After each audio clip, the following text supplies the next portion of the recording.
নিশ্চয় দিয়েছেন, যারা দিয়েছেন তাদের কাছে আমি চিরকৃতজ্ঞ।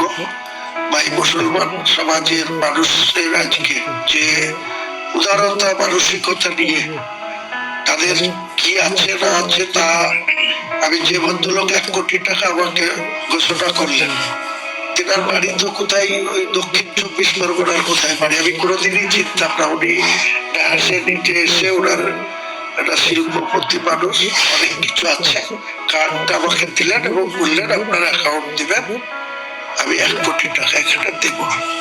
আর একজন ভারতবর্ষের শিল্পপতি, সে প্রায় কাগজে কলমে হোয়াইট মানির মালিক, প্রায় 7,000 কোটি টাকার।